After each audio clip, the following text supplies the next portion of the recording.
Security guard ने कहा था रूम नंबर 308 में कभी मत जाना। ये कहानी है 6 साल पुरानी। एक छोटा सा शहर, एक पुराना सा हॉस्टल और एक कमरा जिसमें सिर्फ 3 लोग रहते थे। पर आखिर में उन 3 को मिला एक और। रूम नंबर 308 पहली बार उसके सामने से निकला तो लगा बस एक और कमरा है। पेंट उतरा हुआ, ट्यूबलाइट हल्की सी झिलमिलाती और पूरे गद्दे पे वो पुरानी सी बदबू। पर तब कौन जानता था कि कुछ चीजें जगह से ज्यादा वक्त में कैद होती है। रवि मजाक करता था, कुणाल सब कुछ रिकॉर्ड करता था और आदित्य वो सिर्फ चुप रहता था। शायद उसे पहले ही महसूस हो गया था कि उन्होंने जो शुरू किया है वो इतनी आसानी से खत्म नहीं होगा। उस रात जब रवि ने मजाक में मंत्र बोल दिया तो उन्होंने सोचा कि कोई हॉरर यूट्यूब वीडियो बनेगा और उसके बाद उनमें से कोई भी पूरी रात सो नहीं पाया। आप सुन रहे हैं the horror show by Karnik पे ये एक और नई कहानी। ये कहानी उस एक लड़की की है जो रहती थी रूम नंबर 308 में, शायद अब भी रहती है। नमस्कार दोस्तों, आप सुन रहे हैं the horror show by Karnik. यहां कहानियां सिर्फ सुनाई नहीं जाती, महसूस भी की जाती हैं। आज की कहानी एक अनफॉरगेटेबल किस्सा है। ये कहानी मुझे भेजी है कुणाल ने। 6 साल पहले जब कुणाल अपनी कॉलेज की पढ़ाई के लिए मध्य प्रदेश के एक छोटे से इंडस्ट्रियल टाउन गया था तो उसने सिर्फ क्लासेस और असाइनमेंट का सामना नहीं किया, बल्कि उसने उस हॉस्टल में कुछ ऐसा देखा जो शायद ना उसने समझा ना उसके दोस्तों ने। वो कहता है कि कर्निक भाई, मैं सच कहूं तो कई बार मुझे लगता है कि जो कुछ भी हुआ वो सिर्फ एक बुरा सपना था। लेकिन जब मैं आज भी रात में कोई आवाज सुनता हूं या कभी अंधेरे में कोई परछाई देख लेता हूं तो मुझे याद आ जाता है वो हॉस्टल। कि कुछ चीजें भूलने से नहीं, सिर्फ चुप रहने से ही शांत रहती है। अगर आप इस शो पर नए हैं तो स्पॉटिफाई पे शो को रेट एंड फॉलो जरूर करें और अगर कहानी आपको पसंद आ रही है तो 5 स्टार रेटिंग देना ना भूलें। और हाँ, अगर आपके पास भी कोई कहानी है या फिर कोई ऐसी याद है जो आपको आज तक सोने नहीं देती तो उसे मेरे साथ जरूर शेयर करना। ईमेल आईडी आपकी स्क्रीन पर है। आपकी कहानी का मैं इंतजार करूंगा। ये कहानी मैं आपको कुणाल के पीओवी से सुनाऊंगा। तो चलिए स्टार्ट करते हैं। अक्सर कुछ जगह इतनी पुरानी होती हैं कि उनकी दीवारों में सिर्फ यादें नहीं, कुछ और भी कैद होता है। मध्य प्रदेश के एक पुराने शहर में था गोविंदपुर बॉयज हॉस्टल। एक हॉस्टल जो खुद अपने अंदर 50 साल से कहानियां लेके जिंदा था। ऊपर से सिर्फ एक पुरानी 3 फ्लोर की बिल्डिंग दिखती थी, पर अंदर जाने पर लगता था जैसे वक्त खुद वहां रुक गया हो। दीवारों से उतरा हुआ पेंट, कॉरिडोर के कोनों से अजीब सा सन्नाटा और बालकनी में सूखे वहां लोगों के कपड़े। वहां रहते थे कई स्टूडेंट्स, लेकिन 3rd फ्लोर पे था रूम नंबर 308। उसकी एक अलग ही पहचान थी। ये कहानी वहीं से शुरू होती है।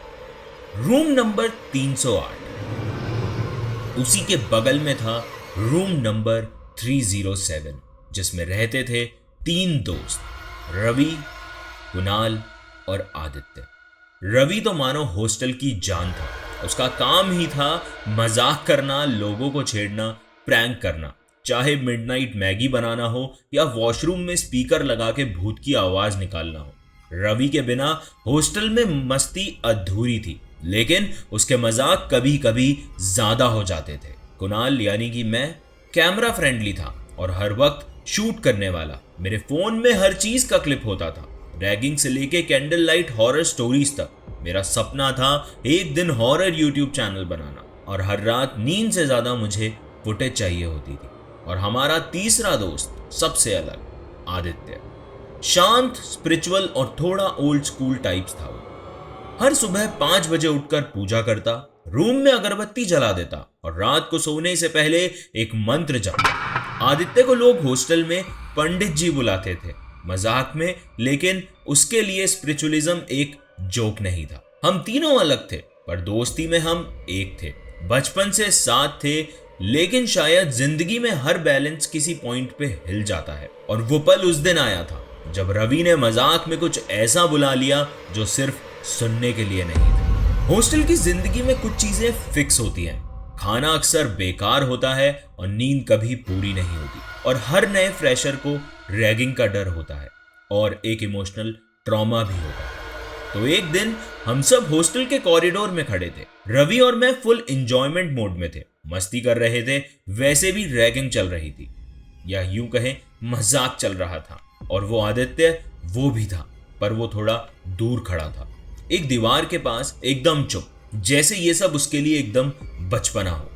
तभी एक सीनियर नए फ्रेशर के साथ मजाक कर रहा था। वो उससे बोलता है कि भाई शाहरुख खान बन और कभी खुशी कभी गम का सीन कर, जिसमें उसे घर से निकालते हैं। वो फ्रेशर तो ऐसे घबरा गया कि उसने कोई भूत देख लिया हो, और फिर वो हिचकिचाते हुए बोलता है कि लेकिन भैया मैंने तो कभी एक्टिंग की ही नहीं। रवि मुझे देखता है और धीरे से बोलता है, भाई ये एक्टिंग करे ना करे, आज तो ये हंस गया है। मैंने हंस के बोला, चल कैमरा रेडी है, अब एक्सप्रेशन मिस नहीं करते। और आदित्य वो बस दूर से सब देख रहा था। उसका चेहरा थोड़ा टेंस था, जैसे उसे ये सब बिल्कुल फनी नहीं लग रहा था। फिर धीरे से वहां से चला गया। रवि ने देखा पर इग्नोर कर दिया। ऐसे ही कुछ दिनों तक ये सब चलता रहा। फिर एक रात 2 बजे के आसपास हमारे रूम में एकदम डिम येलो लाइट जल रही थी। इंडक्शन पे रवि कढ़ाई में मैगी बना रहा था।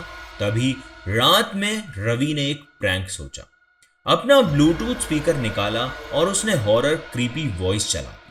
स्पीकर से आवाज आई कि मुझे भूख लगी है, मैगी दो। न जाने रवि ये आवाजें कहां से क्रिएट करता था। आदित्य ने आंखें खोली, थोड़ा सा झटका खाया, पर कुछ नहीं बोला।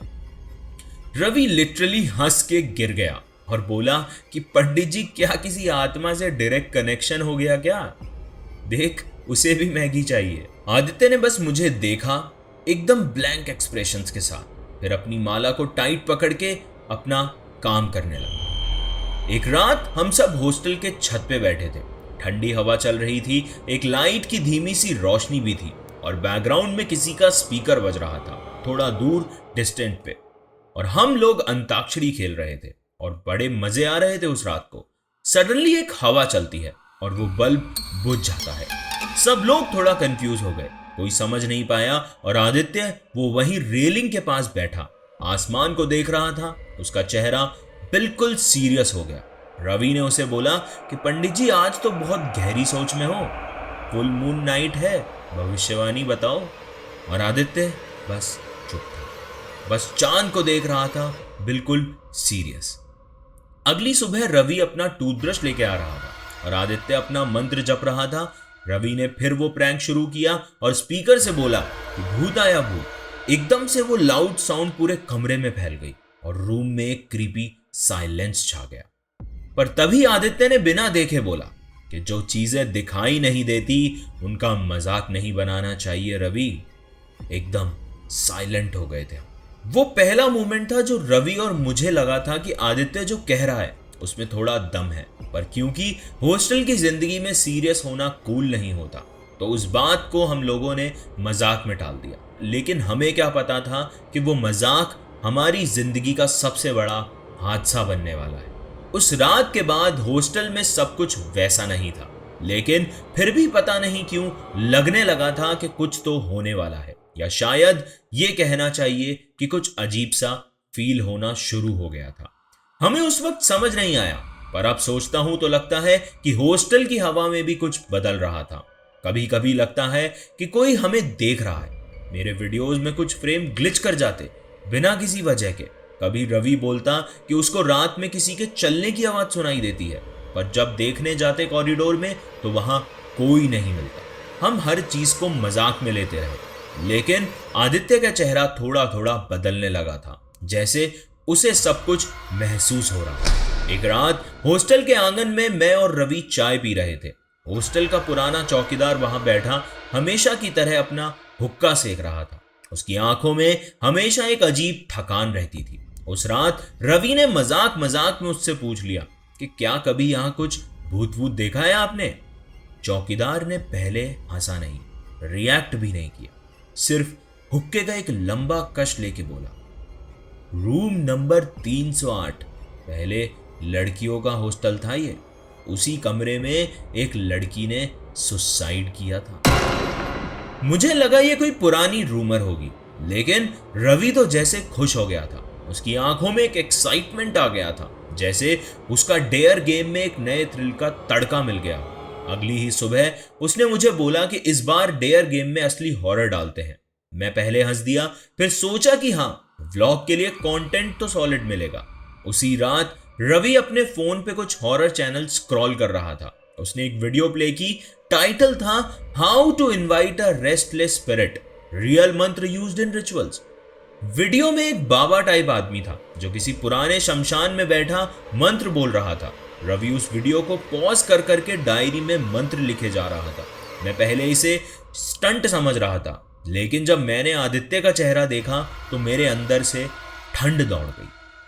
आदित्य कुछ नहीं बोल रहा था, बस उसका चेहरा पीला पड़ गया था। उसकी आंखों में डर था, लेकिन वो चुप था। वो सिर्फ रवि की तरफ देखता रहा, फिर अपने कपड़ों का झोला उठाया और रूम के कोने में जाके बैठ गया, जैसे उसे समझ आ गया था कि कुछ तो गलत होने वाला है। उसने बस एक लाइन कही और वो लाइन मेरे दिमाग में आज भी घूमती है। उसका कहना था कि ये जगह शांत नहीं है, तुम्हें समझ नहीं आ रहा है, पर कुछ यहाँ है।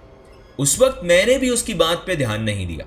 हमने सोचा ये फिर से वही पुरानी बातें कर रहा है, लेकिन कुछ तो था उसकी आवाज में, कुछ तो था जो अंधेरे में था, जिसका मतलब समझने में हमें बहुत देर हो गई थी, बहुत देर। वो हमसे कम बोलने लगा था। उसकी पूजा के टाइम में वो और ज्यादा फोकस्ड और साइलेंट हो जाता। एक रात मुझे लगा कि उसने मंत्र जाप के बीच कुछ और बोला, एक नाम या कोई वार्निंग, पर जब मैंने पूछा तो उसने सिर्फ आंखों से मना कर दिया, बिना कुछ कहे। उस वक्त मुझे भी सब अजीब सा लग रहा था, लेकिन रवि और मैं इन सबको बस हॉस्टल का ड्रामा मानकर इग्नोर कर दिया था। हमें उस वक्त तक अंदाजा भी नहीं था कि हम एक उस लाइन के पास खड़े हो चुके हैं जहां से लौटना मुश्किल था। जो हम समझ नहीं पाए थे वो आदित्य पहले महसूस कर रहा था, लेकिन उसकी वो खामोशी शायद हमें उस वक्त समझ नहीं आई। फिर 31 अक्टूबर की रात, हैलोवीन नाइट। हॉस्टल में सबका मूड अलग ही था। हर फ्लोर पे अलग वाइब थी। कोई मास्क पहने चिल्ला रहा था तो कोई टॉर्च लेके कॉरिडोर में दरवाजे पे नॉक नॉक गेम खेल रहा था। कहीं लाउडस्पीकर से स्पूकी म्यूजिक बज रहा था और कुछ लड़के तो वाइट बेडशीट ओढ़ के भूत भूत खेल रहे थे। ऊपर से देखते तो लगता कि हॉस्टल किसी थीम पार्क में बदल गया है। क्या पता था कि इस मस्ती के बीच हम 3 लोग एक कोने में किसी और ही दुनिया का दरवाजा खोलने जा रहे थे। रवि ने प्लान बनाया था डेयर गेम को असली हॉरर ट्विस्ट देने का। रात के 12 बजे के आसपास हम छत के एक कोने में जाके बैठ गए, जहां लाइट भी अभी थोड़ी कम थी और हवा काफी तेज चल रही थी। बाकी सब लोग अपने अपने डेयर टास्क में बिजी थे। वही टाइमिंग थी जब हमने वो रिचुअल सेटअप किया फन करने के। रवि ने एक बड़ा सा पीतल का थाल रखा, उसमें एक दिया जलाया। न जाने वो किस दुकान से उसमें डालने के लिए कोई नॉर्मल तेल नहीं, दिल्ली का तेल खरीद के लाया था। थाली में एक नींबू था, थोड़ा सा सिंदूर और कुछ नीम के पत्ते और एक सूखा नारियल रखा हुआ था, वही नारियल जो हम खाते हैं। थाल के चारों तरफ रवि ने सिंदूर से एक सेंटेंस लिखा कि कौन है जो आ सकता है। मैं वीडियो शूट कर रहा था, इनिशियली मजाक में, लेकिन अंदर से कुछ अनईजी लगने लगा। रवि हमेशा की तरह कॉन्फिडेंट था, हंसी मजाक में कमेंट्री चालू थी उसकी, पर आदित्य वो बिल्कुल चुप था। उसका साइलेंस उस वक्त ज्यादा भारी लग रहा था। वो ना हंसा ना कुछ बोला, सिर्फ छत के उस कोने में पालती मार के बैठा रहा। कभी दिए की लाल रोशनी को देखता तो कभी ऊपर आसमान में चांद को, जैसे उसे पता हो कि कुछ तो आने वाला है, जैसे वो किसी और डायमेंशंस में चला गया हो। रवि मंत्र बोलने लगा, वही मंत्र जो उसने YouTube से लिखा था। पहले तो सिर्फ एक जोक जैसा लगा, फिर उसके फर्स्ट 2 रिपीटेशंस के बाद भी कुछ नहीं हुआ, लेकिन जैसे ही उसने मंत्र को तीसरी बार रिपीट किया, एकदम से वो तेज हवा ठंडी हवा में बदल गई। छत पे टेम्परेचर कुछ सेकंड्स के लिए ड्रामेटिकली गिर गया। पहले लगा कि हवा का झोंका था, पर दिया तो बिल्कुल स्टडी जल रहा था। उसका फ्लेम 1 सेकंड के लिए हिला और फिर एक झटके में बुझ गया। और सबसे डरावनी बात, वो सिंदूर से लिखा हुआ सेंटेंस, कौन है जो आ सकता है, वो धूल और हवा से धीरे धीरे मिटने लगा, जैसे कोई और उसे अपने हाथों से मिटा रहा था। सब कुछ स्लो मोशन में होने जैसा फील हुआ, जैसे वक्त धीरे धीरे करके रुक रहा था। मैंने कैमरा बंद कर दिया था। पहली बार मुझे लगा कि हमने कुछ ऐसा छेड़ दिया है जिसे छेड़ना नहीं चाहिए था। रवि जो अब तक मजाक कर रहा था, उसका चेहरा सडनली ब्लैंक हो गया। आदित्य अब भी कुछ नहीं बोल रहा था, लेकिन उसकी आंखें सीधा उस नारियल पे टिकी हुई थी। वो धीरे धीरे काला होने लगा, या शायद मेरा इल्यूजन था। वहीं पे बैठ के सब कुछ अंधेरों में छुप गया था। और मुझे आज भी याद है वो हवा, उस हवा में एक अजीब सी स्मेल थी, जैसे कोई पुरानी धूप जली हो। कुछ तो था वहां। उस रात छत से उठकर जब हम वापस रूम में आए, तब तक हम तीनों ने कुछ नहीं बोला। ना रवि ने कोई कमेंट मारा, ना मैंने कोई वीडियो शूट किया। और आदित्य, उसने सीधा माला उठाई और रात भर बिना रोके मंत्र जपता रहा। तब तक हमें सिर्फ इतना ही समझ आया था कि ये कोई डेयर गेम नहीं था। हमने किसी चीज को इनवाइट कर लिया था और अब वो आ भी चुकी थी। शायद आधी रात हो चुकी थी। रूम की लाइट का बल्ब हल्की हल्का फ्लिकर करने लगा। पहले लगा वोल्टेज लो होगा या वायरिंग का कुछ इशू होगा, लेकिन फिर पंखे ने आवाज करना शुरू किया। एक ऐसी घिसती हुई आवाज, बड़ी ही अजीब सी थी, जैसे उसमें से कोई कुछ बोलने की कोशिश कर रहा था। उसी बीच एक डीप फेमाइन विस्पर मेरे कान के बिल्कुल पास से निकली। इसे बुला रहे थे। आवाज इतनी नर्म थी कि एक पल को लगा मेरी इमेजिनेशन का हिस्सा है। पर जब रवि ने अपने हाथ को पकड़ा और बोला कि भाई मेरा हाथ ठंडा पड़ गया है, तब मुझे समझ आ गया कि मैं अकेला नहीं हूं। रूम का टेम्परेचर सडनली 2-3 डिग्री गिर गया, जैसे किसी ने एकदम से एसी चालू कर दिया हो। लेकिन हमारे रूम में तो एसी था ही नहीं। आदित्य ने बिना कुछ कहे अपनी आंखें बंद की और बिना किसी ड्रामे के मंत्र जपना शुरू कर दिया। उसकी आवाज कमरे में गूंज रही थी, स्टडी, कंट्रोल्ड। और तभी सारी लाइट्स एक झटके में बुझ गई। पूरा कमरा अंधेरे में बदल गया। मैं फ्रीज हो गया था। रवि का हाथ ब्लैंकेट के नीचे से हिल नहीं रहा था, जैसे उसे समझ नहीं आ रहा हो कि वो चिल्लाए या चुप रहे। आदित्य का जाप अब भी चालू था, लेकिन उसकी आवाज धीरे धीरे हल्की वाइब्रेशन में बदल रही थी। और तभी हॉस्टल के 2nd फ्लोर से एक लड़के की चीख सुनाई दी कि मैंने भूत देखा है, भूत था यहाँ पे। एकदम पैनिक भरी पूरा हॉस्टल जाग गया। फुटस्टेप, शाउटिंग, रनिंग, सब कुछ एक कियोटिक मैस में बदल गया। कुछ ही मिनट में ग्राउंड फ्लोर पे 20-25 स्टूडेंट्स जमा हो गए थे। सबके चेहरे पे कंफ्यूजन, डर और एक सवाल था। और तभी मैं और रवि नीचे बेचैनी में गए। सब आपस में अलग अलग बातें कर रहे थे। कोई कह रहा था कि वाइट सा कुछ देखा, विंडो के बाहर कोई था। लेकिन जो चीज सबसे ज्यादा हमें डरा देने वाली थी, वो ये थी कि आदित्य अब तक नीचे नहीं आया था। हम दोनों एक दूसरे को देखते रहे कि क्या करें, ऊपर जाके उसे ले आए या सबके बीच खड़े रहें जैसे कुछ हुआ ही नहीं। तभी गार्ड भैया आए, वही चौकीदार जिसे हम रोज हुक्के वाले अंकल के नाम से बुलाते थे। एक कोने से आके वो हम पे चिल्ला पड़ा, मना लिया हैलोवीन, समझाया था ना मैंने 308 में कुछ मत छेड़ना, पर नहीं, तुमने जगा दिया उसे। सारी भीड़ की आंखें उसकी तरफ पलट गई। उसका चेहरा पहली बार जेन्युइनली गुस्से में था। वो बोलता गया जैसे उसके अंदर का सारा दर्द फट गया हो। वो लड़की कोई आम लड़की नहीं थी, काला जादू वशीकरण करती थी। पहले ये हॉस्टल लड़कियों का था, और जब उसके राज सबके सामने आने लगे तो लोग उसका पर्दाफाश करने वाले थे। और उसी रात उसने अपने कमरे में पंखे से लटक के अपनी जान दे दी। उसकी आंखों में एक अजीब सा असर था। उसने अपनी मौत को एक श्राप बना दिया और तुमने उसे जगा दिया। जो चीज प्यासी है और उसे जगाओगे तो वो सिर्फ जागेगी नहीं, वो सब कुछ खत्म कर देगी। जिसने भी ये सब शुरू किया है उसके साथ बहुत बुरा होने वाला है। मैं कह रहा हूं कि कल के कल तुम सब लोग अपने घर चले जाओ। उसकी बात सुन के पूरा हॉस्टल बिल्कुल चुप हो गया।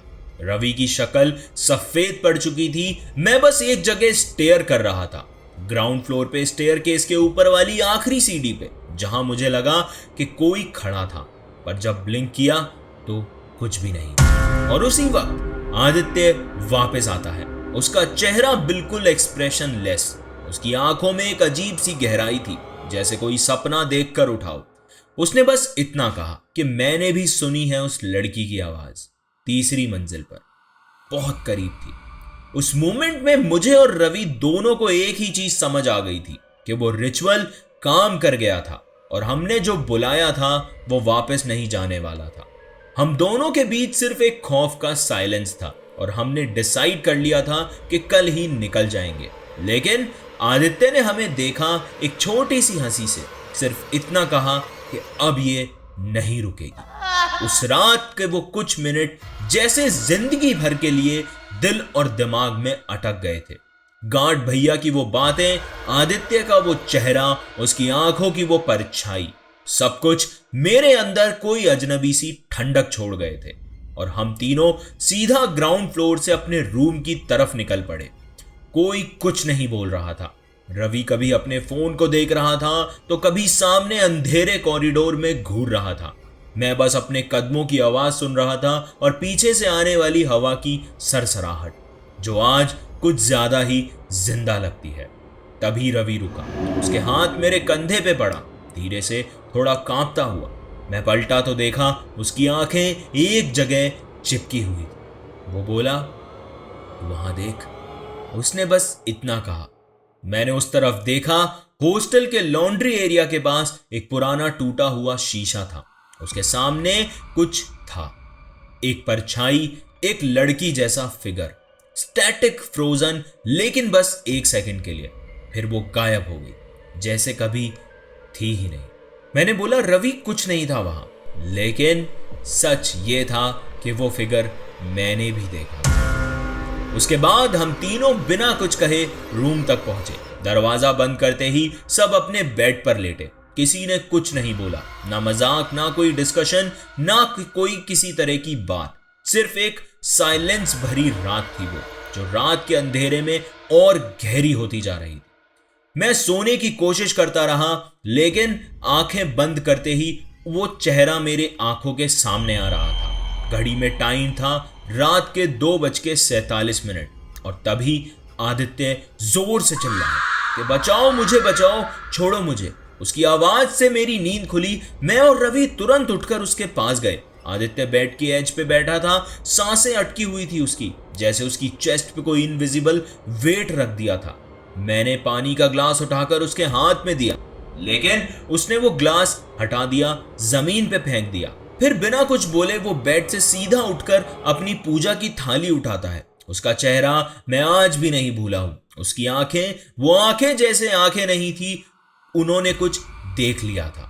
उसने एक हाथ से वो छोटी सी घंटी उठाई, जो हमेशा बहुत ही मधुर बजती थी, लेकिन इस बार एक जोर की टनटनाटन आवाज के साथ वो पूरे रूम में गूंजने लगी। आदित्य की आवाज में वो शक नहीं था, उसमें एक सच्चाई थी, एक श्राप का ऐलान था। उसने बोला कि तुमने उसे बुला लिया है, उसने तुम्हारी आवाज सुन ली है। अब ये सिर्फ तुम्हारा पीछा नहीं करेगी, ये तुम्हें अपने साथ ले जाएगी। एक पल के लिए सब कुछ रुक गया था। ना पंखा चल रहा था, ना कोई आवाज थी बाहर से। और तभी बैकग्राउंड में एक हल्की सी औरत की हंसी सुनाई दी, बहुत हल्की, जैसे किसी ने दूर से कुछ कहा हो। फिर उसके बाद क्या हुआ, यह आपको कहानी के पार्ट 2 में पता चलेगा। लेकिन आपके जहन में कुछ सवाल जरूर आ रहे होंगे। क्या आदित्य के अंदर कुछ आ चुका था? वो लड़की जो उन्हें कई जगह पर दिखाई दे रही थी, क्या वो वही लड़की थी? और सबसे इंपॉर्टेंट, क्या ये रिचुअल सिर्फ एक आत्मा को लाने के लिए था, या उसके जरिए कुछ और भी आने वाला था? आपके ये सारे सवालों के जवाब आपको कहानी के पार्ट 2 में मिलेंगे, और कहानी के पार्ट 2 में ही इस कहानी का एंड होगा।